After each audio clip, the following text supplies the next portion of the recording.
Transmitter device activated. Coordinates set for Earth 2.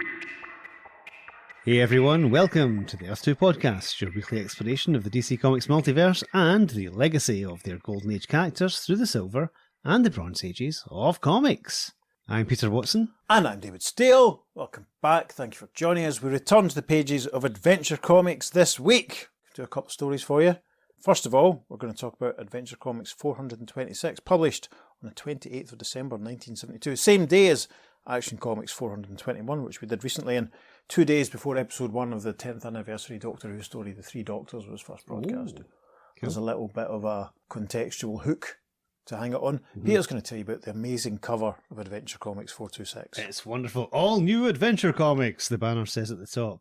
DC Adventure Comics is the DC button and 20 cents in the other corner. The logo's massive, isn't it? It certainly is, yes. Huge. Takes up about a third of it anyway. Yeah, it's very cool though. Very cool. I've always liked the Adventure Comics logo. It's Full back nice. tattoo. Indeed, yes. It's still approved by the Comics Code Authority, which is very good. That. Yes, we're in safe hands. Now down the left-hand side of the cover. Starting in this issue, The Adventurers Club. Join us for the most spine-tingling tales you will ever read. Perhaps you have a story that will permit you to enter our secret society. Read and find out. The Adventurers Club. How exciting. Very Although exciting. it does remind me of that Craig Ferguson, he might have been Bing Hitler, when he did a routine of the Explorers Club and Thor Heyerdahl and all that. Oh, yes. So you want to join the Explorers Club, do you? Well, there's your knife, there's your potato, on you go. It reminds me of that. At the bottom underneath that caption, we have a figure. He's wearing kind of like a green exploring jacket, almost. A red collar. He's got some brown pantaloons and big boots on, holding a rifle. He's a white-haired figure with a gorgeous white moustache, a massive pipe coming from his mouth, and, wait for this, he's wearing an eye patch. It's George Lucas wearing an eye patch and smoking a pipe, listeners. There we are. Looks like he's posing. He's got his foot up on that little stool in a spotlight. It looks like he's posing for an expensive Greg Hildebrandt special one-off painting. Yes, however, that's not the story we're going to be talking about. Thank goodness. Yes. The rest of the cover is taken up by an image of our old pal, the Vigilante. Hooray! He is riding his motorcycle. He has a lady on the back grasping onto him for dear life. She's looking behind saying, We lost them. We're safe now, Vigilante. a full moon looms in the background. Take a drink. Yes. It looks like they're on docks, perhaps? Yes, it certainly looks like the moon is being reflected in the sea. Mhm. It's very, very exciting. And the lady should not have been looking behind her. She should have been looking forward, because in front of them there's an open manhole, and from this manhole is coming a pair of hands holding a rifle. A pair of white gloved hands. Is that going to be significant to the story? We shall find out. I'm immediately struck. This covers actually this positioning of heroes not paying attention and the rifle pointing up at them is very, very similar to an imminent issue of Brave and Bold that we're going to be covering. Yes, very true. Interesting. Are there any other similarities? We shall see. We shall see. Yes. Yes, we flip past the Adventurers Club. Script by John Albano, art by Jim Aparo, edited by Joe Orlando. It's a lot of fun, but it's not really within our remit, sadly. Maybe someone will do a very short-lived Adventurers Club podcast. I would buy it. It's a nice house ad for one of the Batman 100 pagers. Nice house ad for some of the reprint titles that were going on at this point, including Johnny Thunder, which made it to 2 issues, and 4-star Battle Tales, and the briefly revived Metal Men, Doom Patrol, and Challengers. So that's worth pointing out contextually. That paper mountain still exists. But borrowing further into the comic, we arrive at the opening splash panel for this issue's Vigilante story. A caption along the top reads, Few of us know what it is really like to be running scared, when the heart throbs like a motor gone wild, when every rasping breath might be the last. But Amy Bryant, she knows, with the memory of a nightmarish yesterday still tearing at her brain. The layout of this opening splash panel is fantastic. There's no other way of putting it. Mike Sikowski absolutely excelling, light years away from the scratchy stick figure Just League stuff he was doing when we were just starting out in the podcast. Amy is a tall, statuesque young lady, black hair, wearing a pink sort of jacket that's tied round the waist, an open-necked white blouse, sort of orange sort of ski pants and ankle boots. It looks like she's running through a city at night, looking very scared, very, very frightened. And there are 3 sort of insert panels that surround her, which give her some context. So in the first of these, we see that she's looking at someone, a man in a sort of brown suit, with a yellow and black patterned shirt and a lurid green tie with lurid green polka dots on it. The sort of thing Peter would wear, listeners. Sort of thing Peter would rock, listeners. And he's holding a syringe, which obviously is some dodgy material inside it. We can see his expensive wristwatch. He's got big 70s sideburns. He's got it going on. And Amy's looking at him and saying, "No, Derek, you won't get me hooked on snow again. I've been rehabilitated. Off the stuff for keeps." The next sort of inset panel, she continues saying, "And you'll be off the streets for keeps when I turn in your name as a pusher." With that, she kicks him in the stomach. Says I'm falling backwards. Derek exclaims, "Oof!" Amy continues, "And maybe nail your supplier, Mr. Big." Gosh, we can see there's a very obvious window behind Derek as he falls backwards. In the final insert panel, Amy is climbing out of this window, looking behind her with a smile on her face as Derek, doubled up, says, "You'll be dead within 24 hours. My men will hunt you down like a snivelling dog." This takes us to page 2, which is a caption above the first panel that reads, So now you know the plight of this beautiful fugitive, and how desperately she must clutch to any means of survival. Amy is dropping to the ground. You can see it looks like she's emerging from an alleyway. There's a motorbike in the foreground. She's thinking, they can't be far behind me. If I can just manage to reach that bike, I'll be out of here like a shot. Usually survival is won by the fittest, or those who have help, and Amy Bryant is about to meet her scarlet-scarfed saviour, an avenger of justice, whom some call the Vigilante in Snow White Death. The caption tells us, Story by Carrie Bates, art by Sikowski and Giordano. the next panel, see Amy reach the bike and she's starting the engine. There's a vroom sound effect, but then the next panel, a rope has snuck in. She's been lassoed round the legs and pulled off the bike. And a voice says, Sorry, ma'am, but any lady who would try and steal my wheels ain't no lady. "Oh!" exclaims Amy. She ends up on the ground looking up at this figure. She looks round and exclaims, "Vigilante! Believe me, I never dreamed this bike was yours." Your eyes tell me you're shivering inside. Maybe you better tell me why you need the fast transportation. Caption at the top of page 3 reads, As the trembling brunette recounts her past history, and Amy's mid-speech as she's saying, "And Derek managed to swing dozens of other girls beside me into becoming heroin addicts. He had a charm impossible to resist." Vicious. Victimizing girlfriends to make them regular paying customers for dope. "But I ran away, spent long, grueling weeks at a rehabilitation centre, and finally kicked the habit. Then Derek looked me up when I got out, tried to hook me all over again. So I lost my temper and swore I'd expose him." abruptly the piercing cracks of gunfire split the air. Gunfire, of course, that's almost justification doing a story as a DC legacy, given the amount of emphasis that gunfire is printed with there. Yes. Yeah, there's some gunshots. We hear some zang and pang and zing sound effects, the bullets deflect, and Vigilante shoves Amy to the ground. Her ski pants have changed colour to pink. Vigilante says, I'd say Derek's a mad peeved at you, missy. And it don't appear he believes in warning shots. Shift in emphasis here for the final panel of page 3. We see Derek, now wearing a big hat and a long overcoat. It looks like he's sat in a big sort of red, heavy-duty road vehicle, like a Jeep or something. Mm-hmm. He's 2 friends with him. One is a man in green with a moustache, nice fancy hat and nice fancy coat. There's another more grumpy, growly-looking guy in blue, also along with him. The man in green with the moustache, he's the one that's just fired on Vigilante and Amy, and he's saying, "Blast! Would have had her, except for the dude in the western getup. Who is he?" To which Derek says, "Vigilante. And if he's anything like his rep, we got our work cut out for us." First panel of page 4, Vigilante and Amy back on Vigilante's motorbike, and it's roaring off. Vigilante says, Where was you headed with my cycle?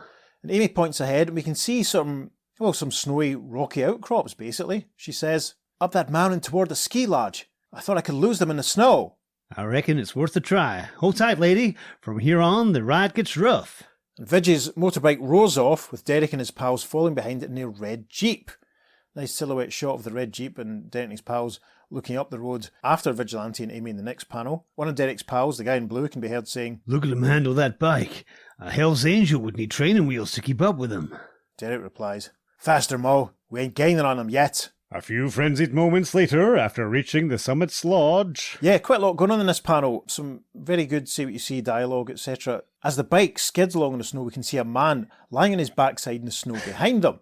Vigilante is now bearing a couple of ski poles and some skis in his hand as Amy helpfully tells us, "Vigilante, You just stole that poor man's skis. If we're lucky, one of us might still be alive tomorrow to return them. The next panel, Amy's putting on the skis with Vigilante's help, and she says, but I haven't tried to ski in years. You better not have forgotten now, 'cause those 2 thin boards are your only way off this mountain. And in panel 5, Amy skis off, looking back at Vig and saying, here I go, but what are you up to? As my granddaddy would say, I aim to head those varmints off at the pass. A slow dissolve. A moment later. Yes, the red Jeep arrives, bearing Derek's 2 pals. The guy in blue says, Any sign of him? nothing yet, but they gotta be somewhere close. Suddenly. There's a massive vroom and an explosion of snow, almost an avalanche if you like, descends upon the red Jeep. The guy in green stands up saying, hey! And the guy in blue says, Vigilante! He must have dynamited the slope. it obviously caused a fair bit of damage to the vehicle because in the next panel they're buried in snow, but we can see the spare wheel sort of lying there. The man in green says, we're still here. For a minute, I thought the avalanche finished us. And off panel, Vig says, Not hardly, boys. I'll do that in the now. next panel, Vigilante, who must have some super strength, is standing on the bonnet of the Jeep and he's lifted the guy in blue right out of the snow, saying, I'd advise you to find a more peaceful line of work, 'cause this job's going to your head. and as he's lifted out of the snow, the guy in blue exclaims, Yipes! and then he exclaims, ooh, as Greg thuds him into the bonnet of the Jeep. Fantastic, a little bit of violence there. Caption, final panel, page 5. Suddenly. The guy in green has pulled a pistol. He's pointing at Vigilante, and the guy in blue, guy in green is saying, lay off my buddy, Vig, and say your prayers, because I'm going to blow your stupid head off. But in the next panel, Vigilante takes a dive into the snow as the guy in green fires after him. There's some pow, pow, pow sound effects. Guy in green says, ha, I got him. But then in panel 2, a white-gloved hand, Vigilante's, pops out of the snow, fires a pistol with a kapow. And we see in the next panel, the guy in green is down on the ground, down in the snow, his pistol beside him. Not sure if he's dead or not, but Vigilante emerges from the snowdrift saying, You wasted 4 bullets in me, but I figure you ain't worth more than 1 bullet. wow, a slow dissolve. A few minutes later. We see Vigilante using a pair of binoculars as he thinks, Better check up on Amy and see if she... Tarnation! Now I know why Derek wasn't in the Jeep. He's been waiting to ambush her at the foot of the mountain all along. yeah, we see Greg's point of view as we see Amy cutting along on her skis and Derek, the villain, has tied a piece of rope around the trunk of another tree and he's pulled it tight so as Amy skis up, she collides with the rope and gets knocked off her feet. Gasp. Oh no! Final panel of page 6, Vigilante leaps onto his motorbike thinking, Only one way to get down the slope fast enough to help her. Use the ski ramp. and that's what he does. The first panel of page 7, spectacular. You see that he has got all the way to the top of the hill and then whooshed his bike back down again. It's not as clear as it could be. You can see the base of the ramp in the background, but it's still very effective. I think a full page would have done that justice, to be honest. Imagine. The caption for panel 2 of page 7. Seconds later. Vigilante, skating across the snow on his bike, arrives beside Amy and Derek. Vigilante says, What happened, Amy? yeah, because Derek appears to be stretched out. We can see a pistol in his hand. Amy is saying, he was about to kill me when suddenly he collapsed. Derek says, Amy. Vigilante and Amy move in a little closer. In the next panel, Derek looking up at Amy and Vig painfully saying, never told you that I'm an addict too. That's how Mr. Big kept me under his control. He cut off my supply. Said he wouldn't give me another ounce till I killed you. But it's too late. And he fades out. Amy looks at Vigilante who says, Dead. Probably heart failure due to drugs. nice shot of Derek's boots lying in the snow in the final panel of page 7. So much for pathos. As Vigilante continues, Amy, tell me who Mr. Big is. I want his name, and right now. oh, all right, but it won't do any good. He's too powerful. The law can't touch him. A slow dissolve now as we arrive at the top of page 8. Later that day, in a midtown office building. Yes, looks very expensive. There's a nice fancy painting in the walls, a secretary lady behind the desk, with your telephone and all that. And a badly rendered Vigilante is walking up to a door that's labelled private. The secretary stands up and says, Sir, no one barges into Mr. Xavier's office like that. and then the caption for panel 2 reads, 47 seconds later. Vigilante makes his exit. Doffing his hat at the lady behind the desk, he says, Good afternoon to you, ma'am. and in panel 3 the door bursts open and we see Mr. Xavier, who's a heavy-set man in a probably expensive, very heavy brown suit. His dark hair has been ruffled up and he's got a very conspicuous black eye in his right eye. His secretary looks appalled and screams, Mr. Xavier, what? Mr. Xavier, who has a pistol in his hand, says, no bad-smelling cowpoke's gonna use me for a punching bag. I've had men killed for a lot less. Panel 4. Vigilante is scooting off into the distance on his motorbike and Mr. Xavier has followed him out onto the slippy road, saying, "Come back here, you! Ah!"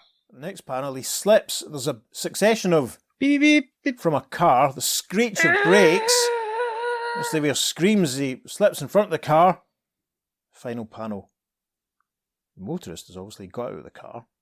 Vigilante departing in the distance, and we see the body of Mr. Xavier under the front wheels of the motor, as the driver says, I couldn't stop in time in this snow.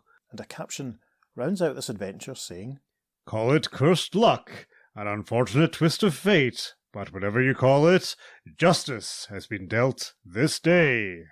and a tiny caption tells us this is The end.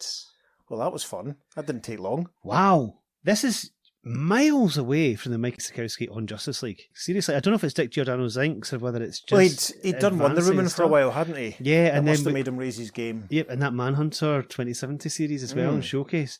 They were very different from his Justice League, but I'd love to see this, Mike Sikowski on Justice League. Yes, Yeah, with Dick Giordano inking. Oh, This yes. is fantastic it stuff. really is. It's great. And again, like we've said about some other comics around about this time, the colouring is beautiful. Mm-hmm. Colouring really helps sell it as well. That ski ramp, but you're absolutely right. That should have been a bigger panel because that looks amazing. Yep. You can feel the hum of the engine under him. You know, Yep. it's just And the literally whoosh. it's there. Yep. Yeah, it's and the snow theme using snow is heroin in it as well, and also Yes. the actual physical winter snow Yes. is lovely. A lovely little touch. I Well, like it's your that. pal Yeah. Carrie Bates, isn't it? He had Of his course, he had his yes. finger on the pulse. Certainly did. Certainly All the did. snow stuff put me in mind of OHMSS and the second Beatles film. Mm-hmm. That was quite fun. Yep. I liked the snow chasing. There's not a lot to say unless, apart from the fact that it was absolutely brilliant, to be honest. It rattled along, very urban, very modern, very now. I mean, heroin addiction. This isn't that Yeah. long after Speedy was having some trouble in the pages of GLGA. My water's a junkie, said GA. Yes. We'll have to recreate that photograph for Logan.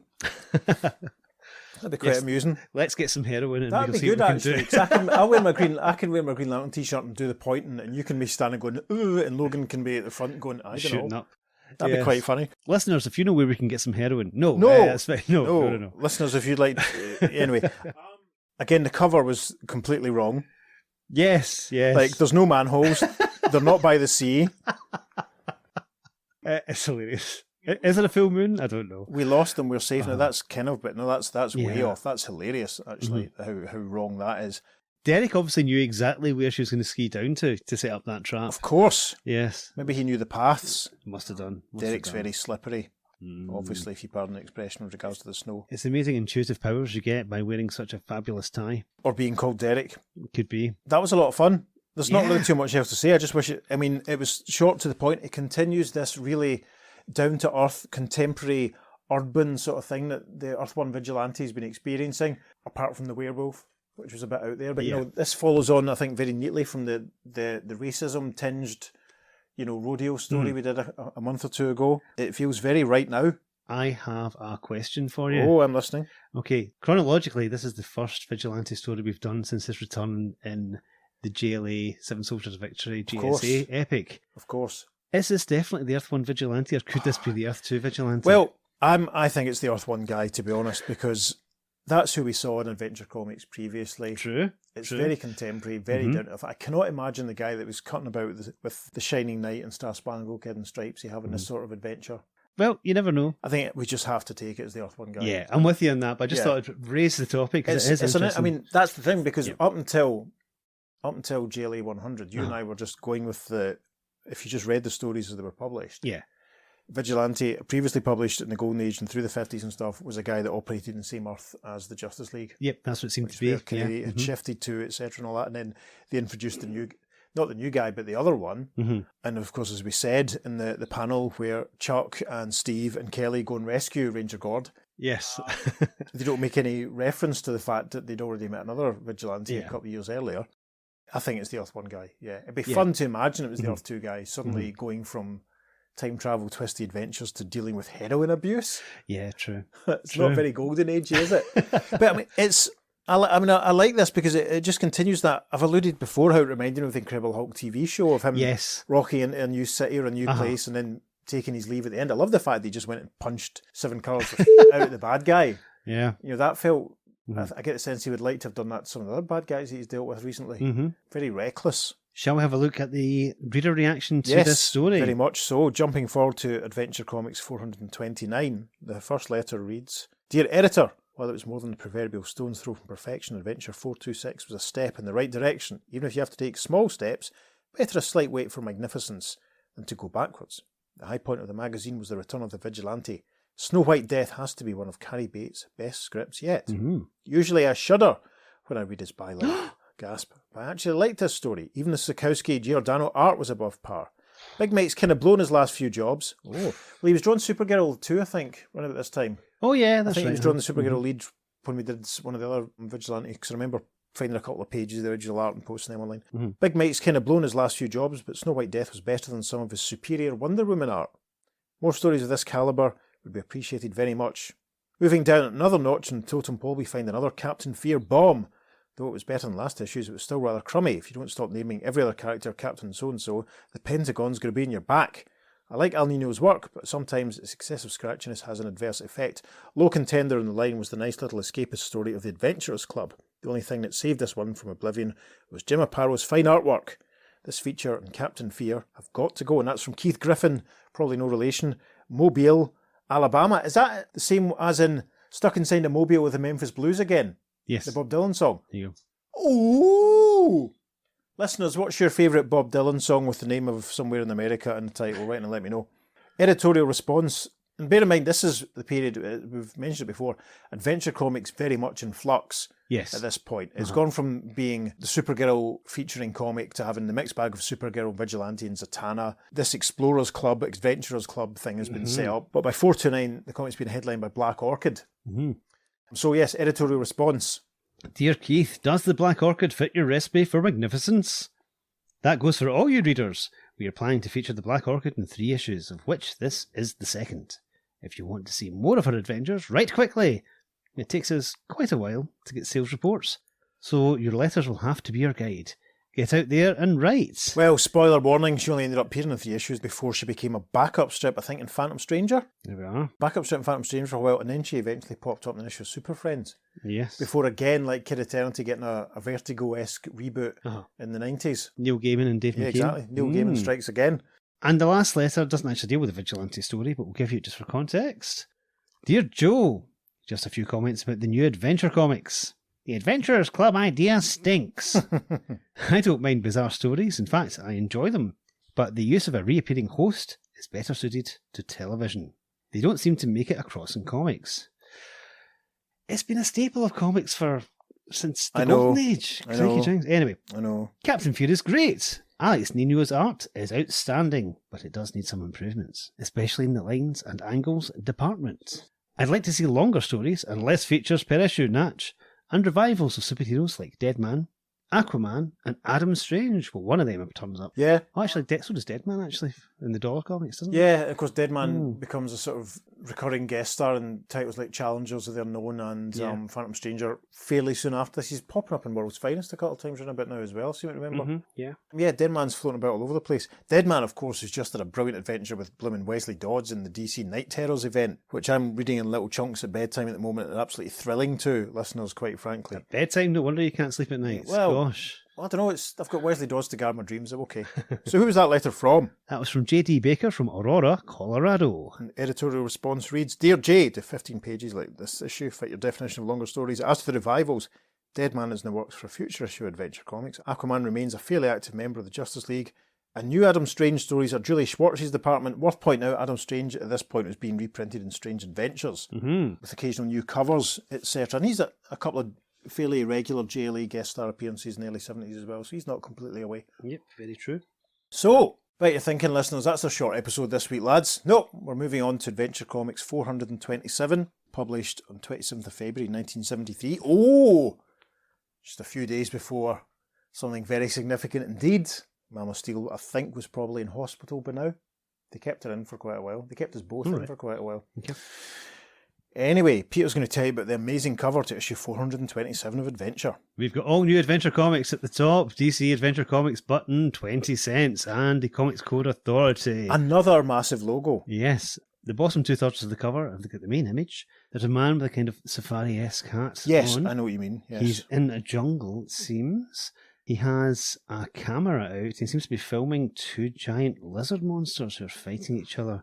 It's kind of a swampish area he's in. Yeah. But unknown to him, there's a giant lizard monster with saliva drooling from its teeth coming through the bushes behind him. Yes. He's in trouble. A much more sort of humanoid-looking creature than the ones that he's filming. This is proper House of Mystery, House of Secrets type stuff. You could almost imagine to the right-hand side of the picture the silhouette of the Phantom Stranger.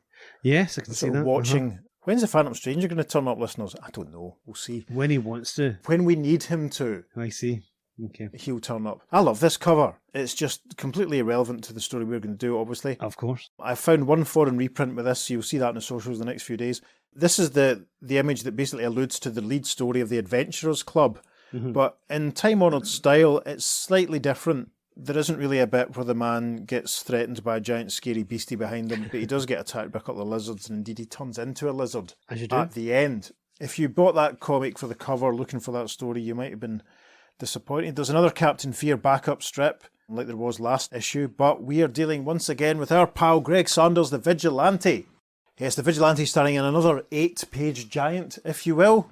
A nice big Vigilante logo at the top. And the caption to the first panel of the story reads, A fiery dawn warms the rustic western town of Coolwater, on a morning interrupted by the sharp cracks of gunfire. yeah, very exciting. There's a man who's his back to us. Blue jeans, boots with spurs, a holster, brown sort of waistcoat, an orange shirt. He's got a cowboy hat hanging a string off the back of his head, but significantly he's firing a few pistol shots with a few Bam, bam, bam. at another man bearing a rifle who's standing on top of a building and then falling off because he's been shot. Gosh. Bit of whiplash in the next panel, though, as we suddenly see that we're on a movie set. We see a large movie camera, a man in a red cap crying. Cut and print. Nice take, Wade. We see, similar to the chap in the red, there's a guy in green wearing headphones and sunglasses, which isn't good, standing in front of the bright movie lights operating some of the equipment, and he remarks, glad we got it right.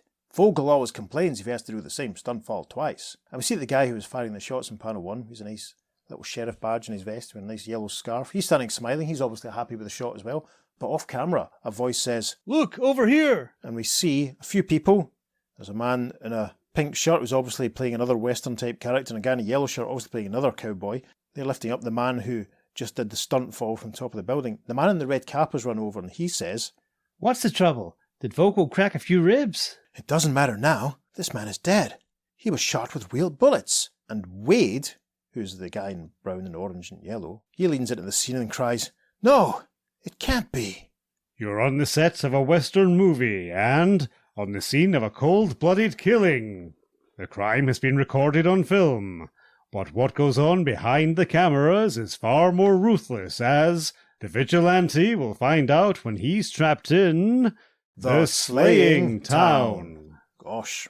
We arrive at the top of page 2. There's an awful lot going on. We can see that Vogel is being examined by, obviously, some kind of doctor chap in his shirt sleeves. Wade is standing, proclaiming, saying, but my gun should have been loaded with blanks. The guy in the red baseball cap is saying, You've got some explaining to do, Wade. and we see that this entire scene is being viewed down a set of binoculars. It's that nice little cutout point of view shot, because a thought bubble asks, Clear-cut case of murder. Or is it? and a caption reads, Who is the silent spectator with the question? the silent spectator and the question. Those two new superheroes, I've heard of the question. Gosh. It's his sidekick. He was brought Yes. in the new Golden Age. Yes. Along with all the other sidekicks. Ooh. When we write our DC comic, Jeff Johns. Yes, it's coming. It's Yes. coming. The caption continues in the next panel. The bandanaed loner known as the Vigilante, a man with an unrelenting vendetta against crime of all kinds. Do you have an unrelenting vendetta against anything? I have an unrelenting Viennetta, which I had for dinner last night. Excellent. I set them up, Peter lobs them into the net. Yes, we see Vigilante using his binoculars, and he's thinking, The trail of a smuggling ring I'm tracking led to this movie set, but I didn't expect to witness a killing. I'll keep reading lips and see what I can pick up. and we're back down in the movie set for the next panel. Wade being frowned at disapprovingly by the man in the red baseball cap, who also sees an old-fashioned light meter around his neck. Maybe he's the director or something, I don't know. There's also a chap in a purple suit with white collared shirt, very wide collar, very wide neckline. Wade is saying, I swear, I didn't know the gun was loaded. That's the truth, this man in purple remarks. Finally had to get your revenge, eh, Wade? All heads turn and listen to the cruel voice of the ruthless man who owns their careers. Producer J.W. Farner. Farner looks kind of like, what if you took Scott Walker's haircut and stuck it on William Hartnell? It's a bit harsh from William Hartnell, I would say, but that's fine.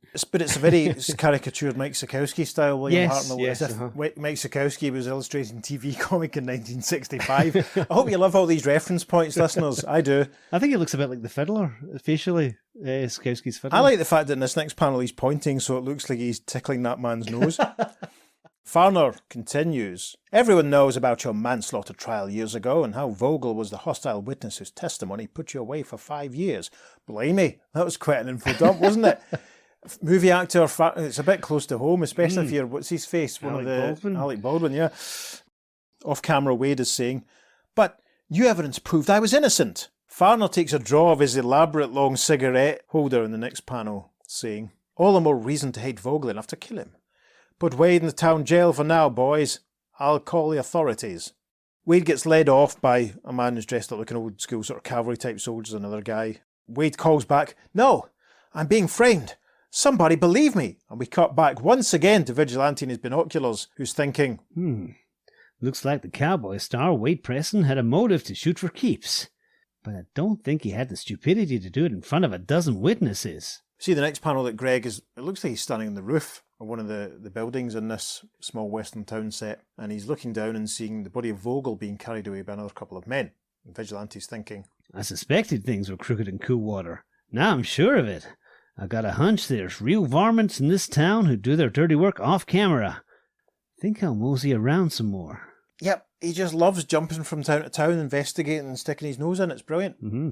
A slow dissolve, the caption for panel 3 of page 3. Later that afternoon, we're in a very fancy ornate office. Mr. Farner still parading around, and there's a very scrawny looking chap with thinning dark hair and a beaky nose and sort of little half glasses who's sat with a briefcase open going through some papers, and he's saying, we can write off Vogel. He shouldn't have wanted a bigger cut of the operation. Oh, that's interesting. Farner replies, the fool sealed his own death warrant when he did.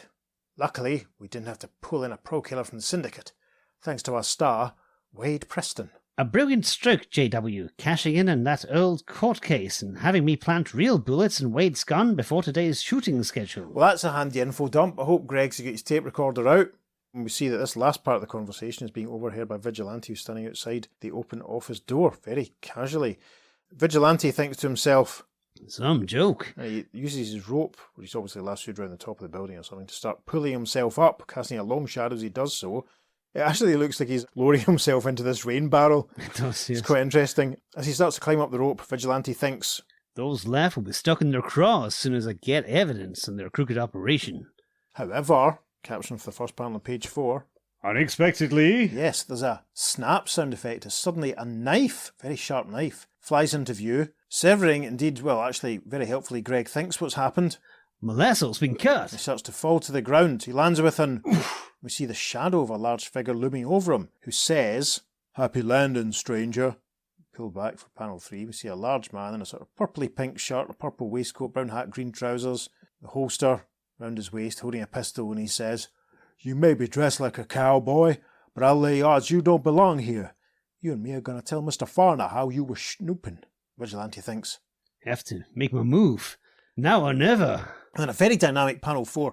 Vigilante on the ground kicks up violently, knocking the gun out of the bad guy's hand and making the big guy fall backwards, exclaiming, hey!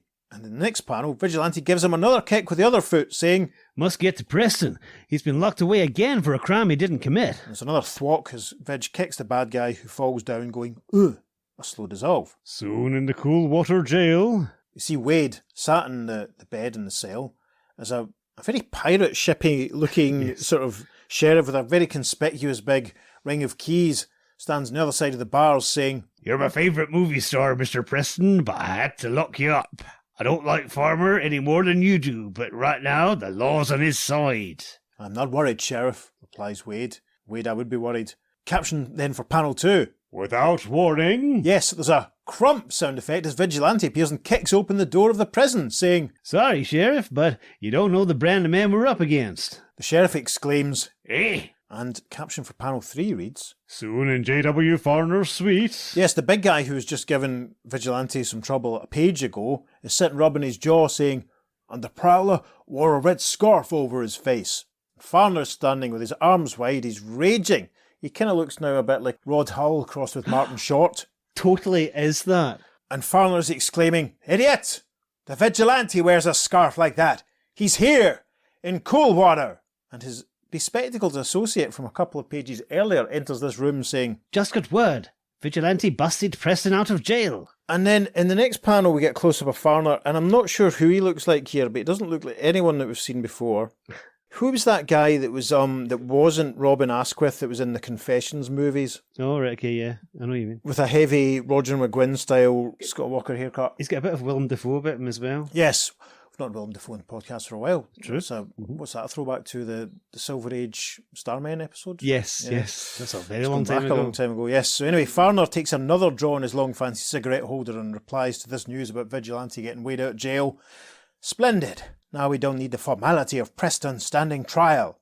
We'll shoot him and Vigilante on sight. Fugitives from justice. Ha ha! That masked meddler is unwittingly helping us.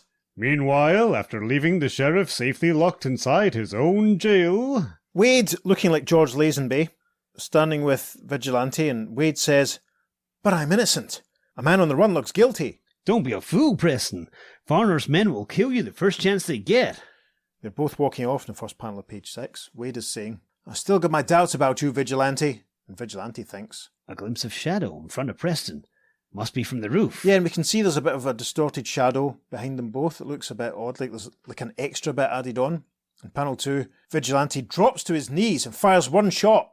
Blam! And we can see that he's taken out a man who's standing on a roof in front of them. Wade takes all this in and says, that man was about to shoot me in the back. From now on, you're the boss. Now you're talking. Keep your eyes peeled for anything that moves. We move further into the town in the next panel with Vig saying, If we can make it to the other side of town, we've a chance. I've been on the run in a lot of movies, but this time I'm playing it for real. silently, cunningly, the two men stalk their way through the rustic buildings, tackling trouble where they find it. Yeah, almost a montage. We see Greg standing on top of a building, lassoing one bad guy, knocking his hat off, and then Wade down on the ground, punching another guy. Vigilante is saying, Won't shoot unless I have to. A gunshot will give away where we are. I read you, Vigilante, says Wade as he punches out a man. Final panel of page 6, we see them moving through a big stack of movie lights. Wow, that's fantastic. See if that ends up in the socials. I like that panel a lot. All sorts of equipment lying around. Vigilante is saying, We're almost out of this, friend. Just a few more steps. but, as you'd expect, off panel, a voice cries, Over there! I see them! And we see in the first panel of page 7 that it's Farner and a posse, bunch of guys on the back of horses. They've all got guns. Farner says, Rush 'em and shoot to kill! Quick as a spark, Vigilante reacts. Yeah, see Vigilante operating a very heavy-looking electrical switch. Caption for panel 3. Instantly, the huge outdoor lights set the air ablaze with thousands of watts. Yes, I suppose this panel's going to make it onto the social, isn't it, Peter? Oh, absolutely, yes. There's a massive burst of light which, for some reason, knocked all of these horses askance. There's 5 of them, and we can see they've bucked their riders off, or they've slipped to the ground, or they're obviously really disturbed. One guy cries. Aye, my eyes! Another guy cries.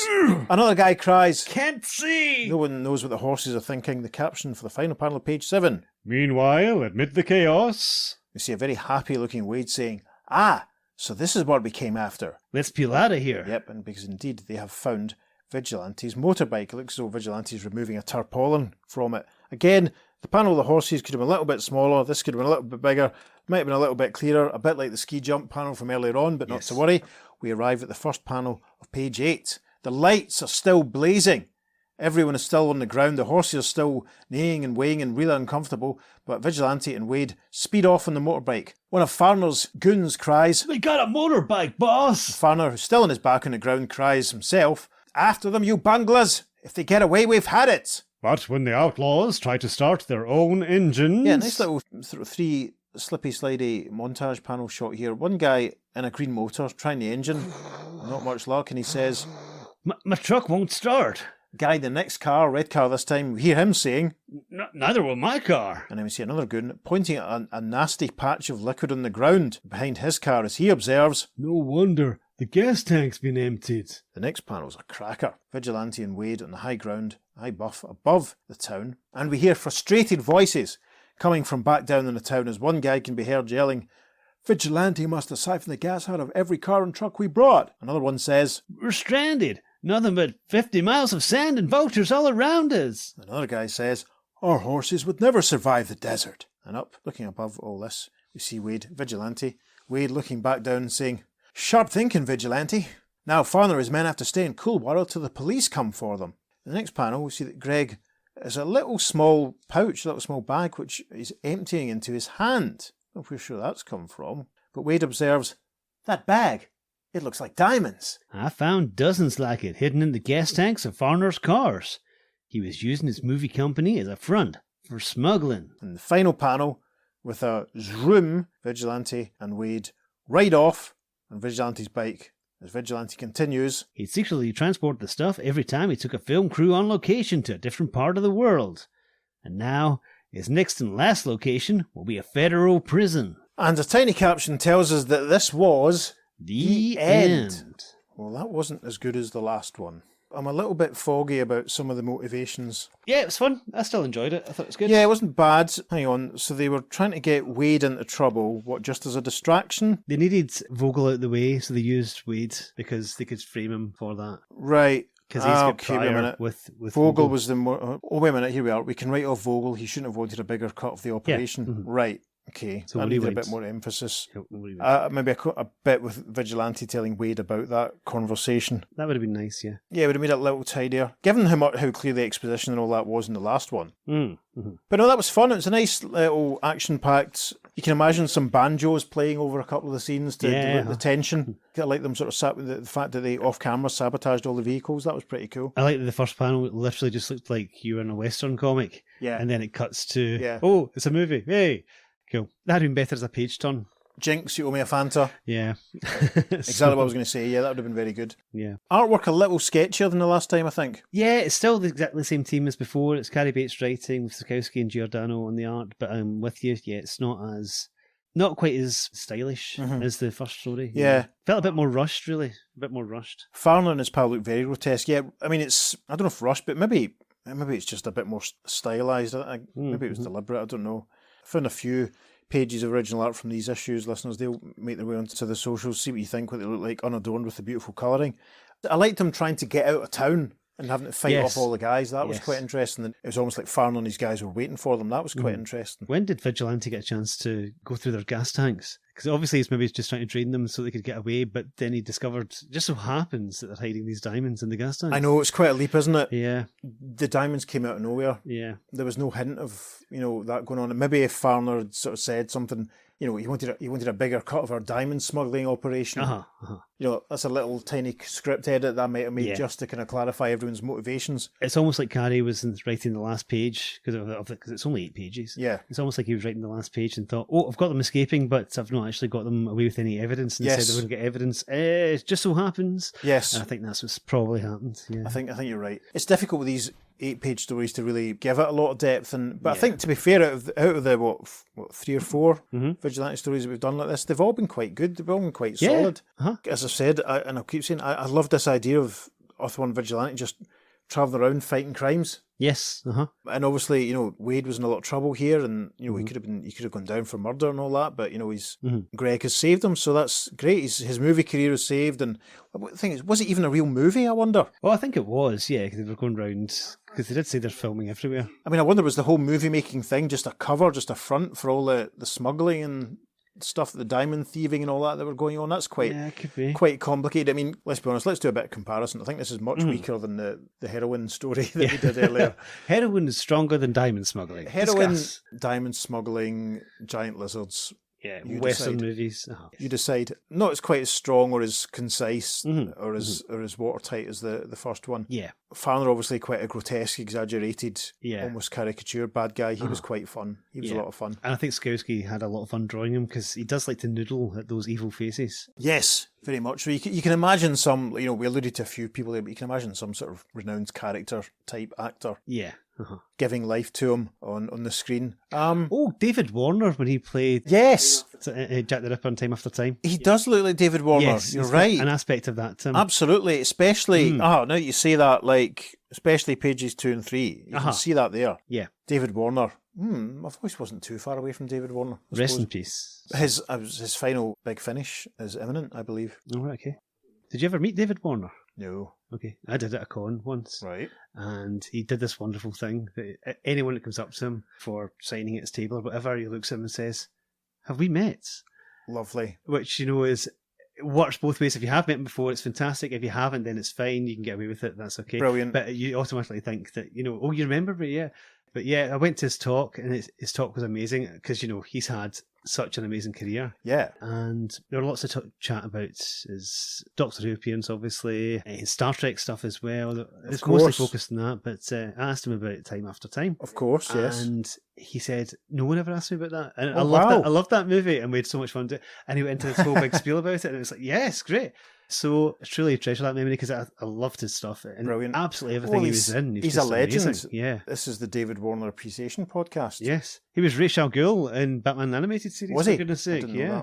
that. Uh-huh. I didn't see very much of Batman then. Well, I was working. I know, it's I just amazing. didn't see it. It was on Saturday mornings and I was always at work, so I just didn't. I hardly ever saw it at all. And Gasp.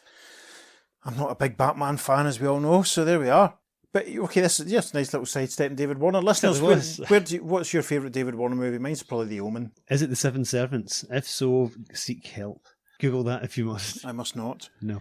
Anyway, have we got anything else to say on this one? I think we should maybe skip ahead to the correspondence for Okay, this issue. that works. Adventure Comics 430. Again, because it's the what the heck's going on with Adventure Comics at this point, it's worth talking about. So we'll just read all the letters from this one, I think. First one, Dear Joe, please keep Adventure exactly as it is, filled with non-series, non-superhero stories. I do not like Vigilante, especially with Mike Sikowski art. The Adventurers Club, it's the highlight of each issue. It's fantastic apparel art combined with excellent stories that does it. Please keep it around. Captain Fear is improved, and I wouldn't mind seeing it return in a future issue. I'm looking forward to Dead Man in 431 or so, but please don't make him the whole book. Keep the showcase format, and that's from John Cameron, Southfield, Michigan. Don't trust anyone with 2 first names. The editorial response says, Dear John, as a quick glance at the next few letters will show, your opinion about the scripting on the Adventures Club is a minority view. So we're retaining Jim Apparell's art on a new series, but sending the old concept back to the mystery mags. The new series? No, unfortunately, it isn't going to be Dead Man just yet, but we are giving you a ghostly superhero next issue. The Spectre! In all new stories inspired by the Golden Age character, the back of Adventure will remain filled with the regular superstars, Captain Fear, and the Black Orchid episodes are in progress, for instance. Meanwhile, we anxiously await your response to the Black Orchid, both sales-wise and letter-wise. I don't think I've read any of the Black Orchid ones. I've got the 3 Oh, really? headline issues, and I've got obviously I've got a full run of Phantom Stranger for like 25 years, but I don't think I've ever read a single. Maybe I'll go and do that now, listeners. You should. Maybe You I'll should. find out one where she ends up in a parallel universe and meets her other universe duplicate, and we'll have to do it as a flashback. Yes. The next letter, then. Yes, dear editor, according to your announcement, brand new strips were coming to Adventure. Well, here are my verdicts on the series. I enjoy the Vigilante. I'm glad to see he has been revived. But I hate to have him grace the same pages as that awful Adventurers Club. That strip would be better off in the House of Mystery, or another one of the Weird books. It is that kind of style and flavour. If you do want to consider the strip, please move it there. On the other hand, Captain Fear fits the format. It could be handled better, but it's all in all a very good strip, and that's from Helmut Schröder from Appleton, Wisconsin. Yep, no response to that one, so the next letter reads, Dear Joe, do you know what Adventure 427 was? A mediocre comic book. The only superior thing on it was the cover. It didn't live up to its title and reputation. I suggest that measures be taken right away. The Adventurers Club and Captain Fear have got to go. And that's from Keith Griffin again, still stuck inside a mobile with the Memphis Blues again, in Alabama. Keith gets a response. Dear Keith, In the interests of the equal time provision, let's hear from some fans who'll answer you more emphatically than we could. And the next letter. Dear Joe, Adventure 427 was a solid issue from cover to cover. I rather liked the first issue, although the cover featuring it was misleading. Jim Aparo is rapidly moving to the top of my list of favourite artists, you and me both. I think the Vigilante series was good enough to hold its own this issue. It had an overused plot, but with nice touches. Captain Fear will have to wait before I pass judgment on it. It has all the ingredients of a good strip, but something seems to be lacking that I can't put my finger on.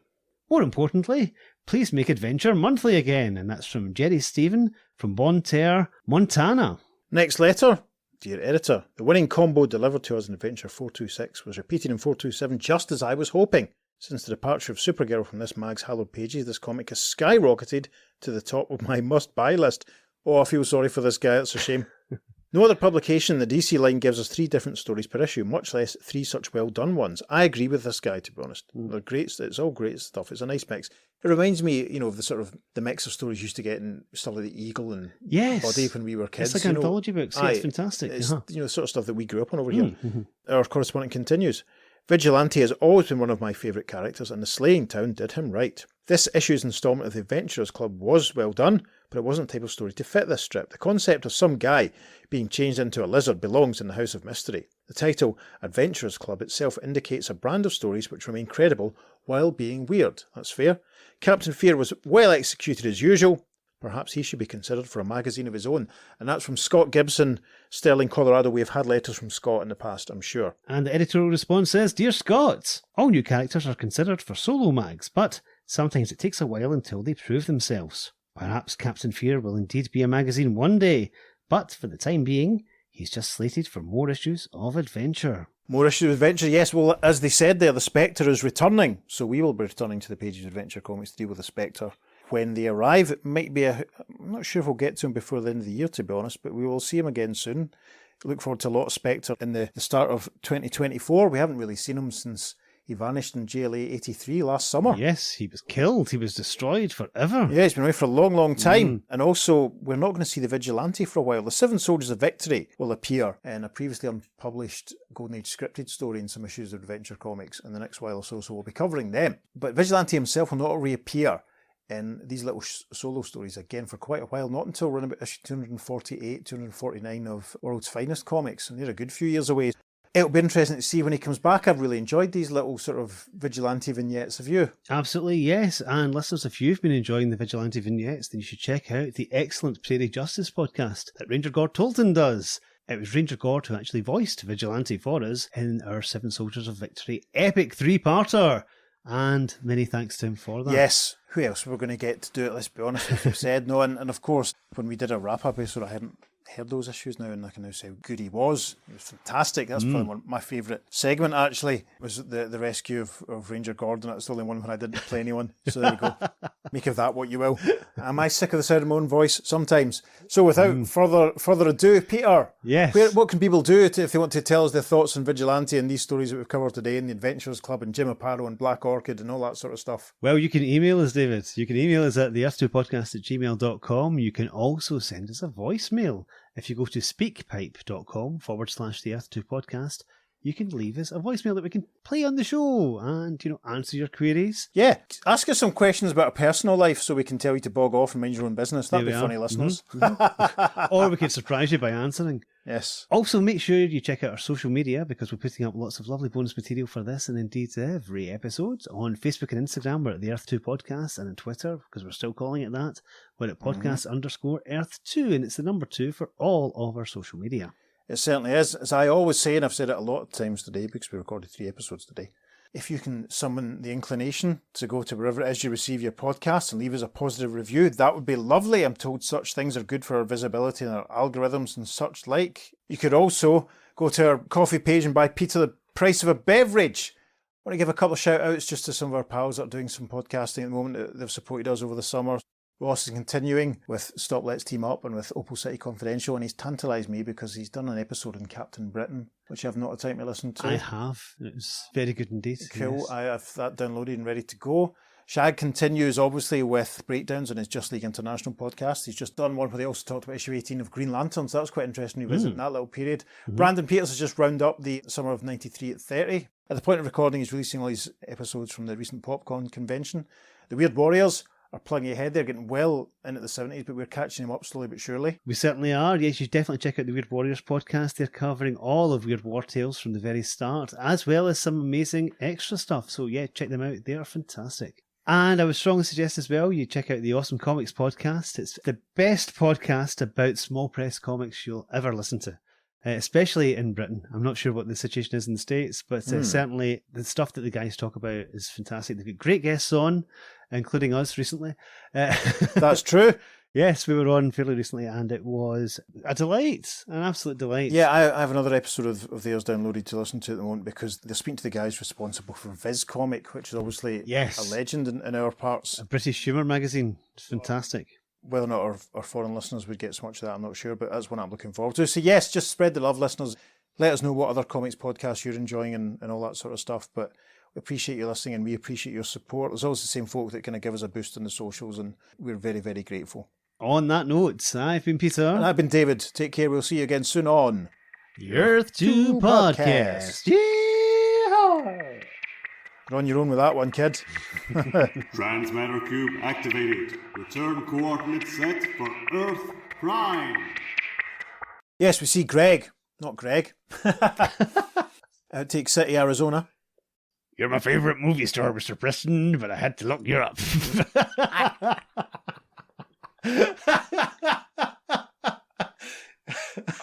I love it. Keep it going.